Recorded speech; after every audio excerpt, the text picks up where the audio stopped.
పరిశుద్ధాత్మ భూమి మీద ఉంటే నేను తండ్రిని వేడుకుంటాను, ఆయన వేరొక ఆదరణకర్తను మీకు పంపిస్తాడు అంటే భవిష్యత్తులో వస్తాడు అన్నట్టు చెప్తున్నాడంటే ప్రస్తుతం లేడు. మరి అట్లయితే యోహాను సువార్తలో ఆయన వారి మీద ఊది పరిశుద్ధాత్మను పొందుడి అన్నాడు. అలాగే యేసు కూడా దేవుని పరిశుద్ధాత్మను గలవాడు, ఆత్మ బలముతో గలిలయకు వచ్చెను అనుంది.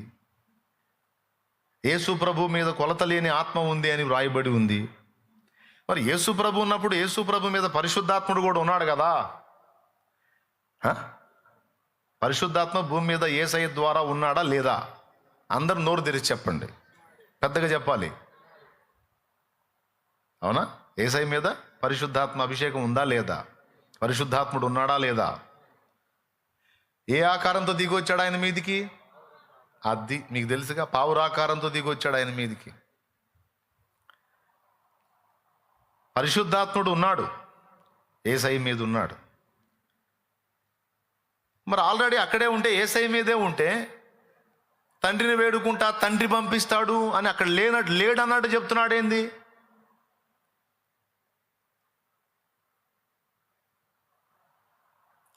జీవితకాలం మర్చిపోకుండా గుర్తుపెట్టుకోవాల్సిన ఒక కీలకమైన విషయం, పరిశుద్ధాత్మని గురించే కాదు, యేసయ్యను గురించే కాదు, పరలోక తండ్రిని గురించే కాదు. తండ్రి, కుమార, పరిశుద్ధాత్మ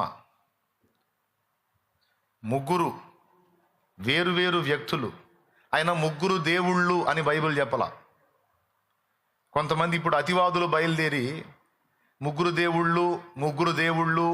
దేవుళ్ళు అని విడగొట్టి మాట్లాడాలని చెప్తున్నారు.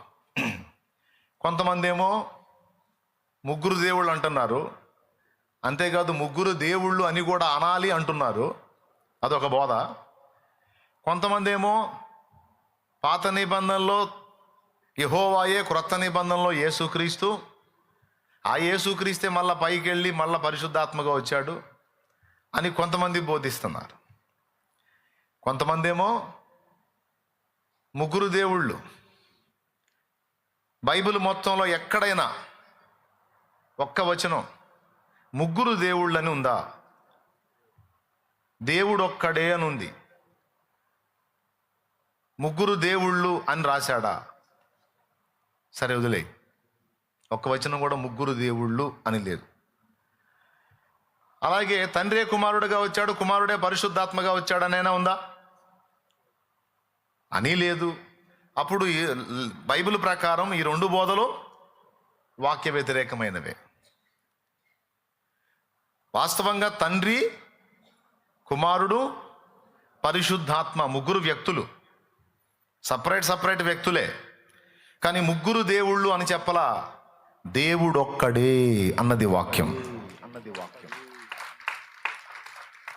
ఏమన్నాడు? దేవుడు ఒక్కడే. చూస్తారా ఆ మాట ఎక్కడుందో? తిమోతి పత్రిక ఒకసారి చూడండి మీరు.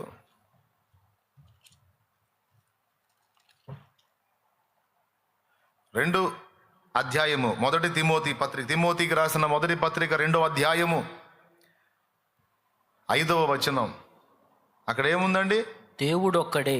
అద్దుగో, చదువు నాయన. దేవుడు ఒక్కడే, దేవునికిని నరులకును మధ్యవర్తియు ఒక్కడే, ఆయన క్రీస్తు యేసను నరుడు. ఇక్కడ ఎంతమంది అన్నాడండి? దేవుడు ఒక్కడే.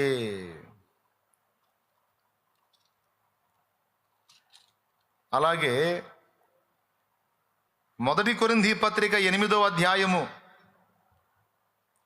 5-6 వచనాలు కూడా చూడండి. దేవతలు అనబడిన వారును, మొదటి కొరింథీ పత్రిక 8వ అధ్యాయం 5-6 వచనాలు. దేవతలు అనబడిన వారును, ప్రభువులు అనబడిన వారును అనేకులున్నారు. ఆకాశమందైనను భూమి మీదనైనను దేవతలు అనబడినవి ఉన్నను, మనకు దేవుడు ఒక్కడే దేవుడున్నాడు. అద్దుగది సంగతి. మనకు ఒక్కడే దేవుడున్నాడు, ఆయన తండ్రి. ఆయన నుండి సమస్తము కలిగెను, ఆయన నిమిత్తము మనం ఉన్నాము. మరియు మనకు ప్రభు ఒక్కడే, ఆయన క్రీస్తు యేసు క్రీస్తు. ఆయన ద్వారా సమస్తమును కలిగెను, మనము ఆయన ద్వారా కలిగిన వారము. ఇక్కడ కూడా మనకు ఒక్కడే దేవుడు ఉన్నాడు అన్నాడు. దేవునికి స్తోత్రం కలుగును గాక. పెద్దగా చెప్పాలి. ముగ్గురు దేవుళ్ళు అని ఎక్కడా మెన్షన్ చేయలా. మళ్ళీ ముగ్గురు వేరు వేరు వ్యక్తులే. తండ్రే కుమారుడు, కుమారుడే పరిశుద్ధాత్మ కాదు. అర్థమైందా? తండ్రే కుమారుడు, కుమారుడే పరిశుద్ధాత్మ కాదు. తండ్రే కుమారుడు అయితే ఆ తండ్రే కుమారుడుగా భూమి మీదకి వస్తే పరలోకంలో ఇంకెవరు మాట్లాడడానికి లేదు. కానీ యేసయ్య బాప్తిస్మం పొంది ఒడ్డుకొచ్చినప్పుడు ఈయన నా ప్రియ కుమారుడు, ఈయన యందు నేను ఆనందించుచున్నానని చెప్పిన ఆయన ఎవరు? అలాగే చాలా వచనాలలో యేసయ్య నన్ను పంపిన తండ్రి నన్ను గూర్చి సాక్ష్యం ఇచ్చుచున్నాడు, నా తండ్రి ఏమి చేయుట నేను చూశాను అదే చేస్తున్నాను అని ఆయన అక్కడున్నాడు నేను ఇక్కడ ఉన్నాను అన్నట్టుగా విడగొట్టి మాట్లాడుతున్నాడు ఆయన. అవునా? అంటే యేసు ప్రభు మాటలను బట్టి ఏమర్థం? తండ్రి నన్ను పంపించాడంటే తండ్రి అక్కడ ఉండి యేసయ్యను పంపించాడు. తర్వాత యేసయ్య ఆరోహణమే వెళ్ళి ఎక్కడ ఆసీనుడయ్యాడు? తండ్రి కుడి భాగమున. పార్శ్వము అంటే భాగం అండి. తండ్రి కుడి పార్శ్వమున ఆయన ఆసీనుడై ఉన్నాడు అంటే తండ్రి పక్కన కూర్చున్నాడు అని. మళ్ళీ ఆయనే తండ్రి ఆయనే కుమారుడు అయితే మళ్ళీ ఆయన ఇద్దరు అక్కడ రెండు పాత్రలు కనపడుతున్నాయి కదా సపరేట్గా. అవునా? మళ్ళీ వీళ్ళిద్దరికీ ప్రత్యేకంగా పరిశుద్ధాత్మ కనపడతాడు. ఆ మాట యేసయ్యే. నేను తండ్రిని వేడుకుంటాను అన్న మాటలో నేను ఎక్కడున్నాను, తండ్రి అక్కడున్నాడు, పరిశుద్ధాత్మ అక్కడున్నాడు. నేను వెళ్ళి ఆయన అడుగుతా తండ్రిని, ఆయన ఆత్మను పంపిస్తాడు. అంటే ఇద్దరు వ్యక్తులు అక్కడ ఉన్నారు, ఒకడు ఇక్కడ ఉన్నాడు. ఈ ఒకడు ఆ ఇద్దరి గురించి మాట్లాడుతున్నాడు క్లియర్గా. ఇందులో కన్ఫ్యూజ్ లేదు, గందరగోళం లేదు, ఇబ్బంది లేదు. చాలా స్పష్టంగా వాక్యమే. అంటే దీన్ని బట్టి ఏం జరుగుతుంది? ముగ్గురు సపరేట్ వ్యక్తులుగా మనకి క్లియర్గా అర్థమవుతుంది. ముగ్గురు ప్రత్యేకమైన వ్యక్తులు, తండ్రి, కుమారుడు, పరిశుద్ధాత్మ. ఇలాగా విడగొట్టి చూపించే వచనాలు, ప్రత్యేకించి చూపించే వచనాలు బోలెడన్ని ఉన్నాయి బైబిల్లో.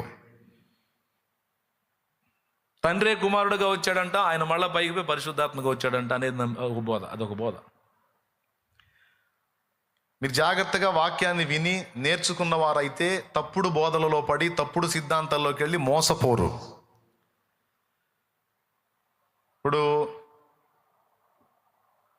మిగిలిన వాళ్ళు దీన్ని లక్ష్య పెట్టకపోయినా ఇక్కడ ఉన్నాళ్ళు కానీ దూరంగా ఉండి వెంబడించే వాళ్ళు కానీ చాలామంది బిడ్డలు నా ఉపదేశాన్ని వినేవాళ్ళు ఉన్నారు. దేవుడు నాకు అందించినటువంటి వాక్య సందేశాన్ని విని వెంబడించే బిడ్డలు ఉన్నారు. మిగిలిన వాళ్ళ సంగతి పక్కన పెడితే దేవుడు నాకు అప్పగించిన ఆత్మల విషయంలో అయినా నేను బాధ్యతగా వ్యవహరించాలి కనుక మీకు చెప్పదగ్గ విషయాలన్నిటిని కూడా దాచకుండా అన్నీ మీకు స్పష్టంగా బోధిస్తున్నా. దేవుని వాక్యాన్ని శ్రద్ధగా విని జాగ్రత్తగా నేర్చుకుంటే, ముఖ్యంగా చదువుకున్న వాళ్ళు, మీరు తప్పుడు బోధల్లో పడరు, తప్పుడు బోధలు ఇతరులను కూడా పడనివ్వరు. ఎప్పుడైనా సరే తప్పుడు బోధ చేసేవాళ్ళు వాక్యాన్ని మనం చూడాలి, వాక్యమే మనకు మెయిన్, వాక్యమే మనకు కీలకం, వాక్యమే కేంద్రం అని, అసలు వాక్యం పట్ల వాడికి ఎంతో శ్రద్ధ ఉన్నట్టు, అసలు వాక్యాన్ని వాడు ప్రేమించినంతగా ఇంకెవడు ప్రేమించడు అన్నట్టు పిక్చర్ ఇస్తాడు. ఆడిచ్చే పిక్చర్ దెబ్బకే చాలామంది ఫ్లాట్ అయ్యేది. అబ్బా ఎంత వాక్యాసక్తి, ఏదన్నా కలిసి వాక్యమే అంటాడు, వాక్య ప్రకారమే మనకు వాక్యమే మెయిన్ అంటాడు అని, మన సొంత మాటలొద్దు వాక్యం అని డైలాగు ఆడుతుంటే చాలామంది విచిత్రంగా కనెక్ట్ అయిపోతారు, మోసపోతారు. ఎందుకంటే వాక్యము సత్య సంబంధులకే కాదు దయ్యాలకు కూడా తెలుసు అని బైబిల్ చెప్పింది. సైతాను కూడా వాక్యం తెలుసని బైబిలే చెప్పింది. మర్చిపోవద్దు ఈ సంగతి. సాతాను మనల్ని మాయ చేసి మోసం చేసేటువంటి క్రియలలో అబద్ధ బోధ ఒకటి, మోసపరిచే బోధ ఒకటి. ఒక